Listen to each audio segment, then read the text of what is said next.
જય જગન્નાથ મિત્રો, આપણે વર્ષોથી રથયાત્રાની ઉજવણી કરીએ છીએ, પરંતુ શું ક્યારે કોઈએ વિચાર્યું છે કે અષાઢી બીજના આ દિવસે જ કેમ રથયાત્રા નીકળે છે? આની પાછળ મહાભારતની એક ખૂબ જ ઇમોશનલ અને પાવરફુલ કથા છે. એકવાર દ્વારકામાં ભગવાન શ્રી કૃષ્ણના બહેન સુભદ્રાજીએ આખું નગર જોવાની ઈચ્છા વ્યક્ત કરી. ત્યારે ભગવાન જગન્નાથ અને એમના મોટા ભાઈ બલરામજીએ બહેન સુભદ્રાજીની આ ઈચ્છા પૂરી કરવા માટે રથમાં બેસાડ્યા અને આખું નગર ફર્યા.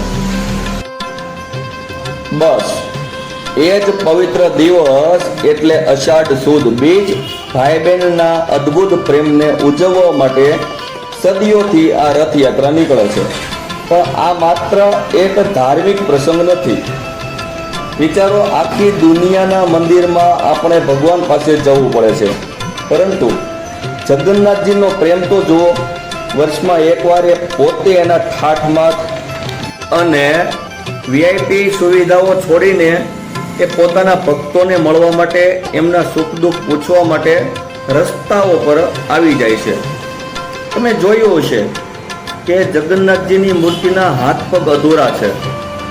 પૌરાણિક કથા પ્રમાણે જ્યારે ભગવાન વિશ્વકર્મા મૂર્તિ બનાવી રહ્યા હતા ત્યારે એક શરત હતી કે કામ પૂરું ના થાય ત્યાં સુધી કોઈએ રૂમની અંદર આવવું નહીં અને દરવાજો પણ ખોલવો નહીં.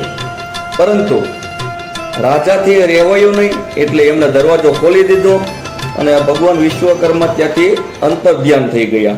ત્યારે ભગવાન શ્રી કૃષ્ણ કહે છે કે હું આ જ સ્વરૂપે મારા ભક્તોને દર્શન આપીશ, કારણ કે પ્રેમ માટે હાથ પગની જરૂર નથી, શુદ્ધ હૃદયની જરૂર છે. વાલા, મંદિરમાં લાઈન લગાવીને તો આખી દુનિયા દર્શન કરે છે, પણ જે ભગવાન પોતાના ભક્તોને પ્રેમ આપવા માટે પોતે રસ્તા પર ઉતરીને આવી જાય ને, એ જ મારો જગન્નાથ હો વાલા. તો મિત્રો, આ વર્ષે જ્યારે તમે રથયાત્રાના દર્શન કરો ને, ત્યારે આ ભાઈ બહેનના અદ્ભુત પ્રેમની કહાનીને ચોક્કસથી યાદ રાખજો.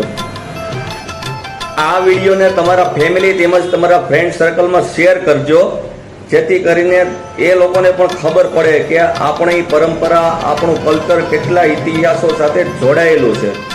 મળીશું ફરી નવા વિડીયો સાથે. ત્યાં સુધી વાઘાણી વિજયના જય જગન્નાથ.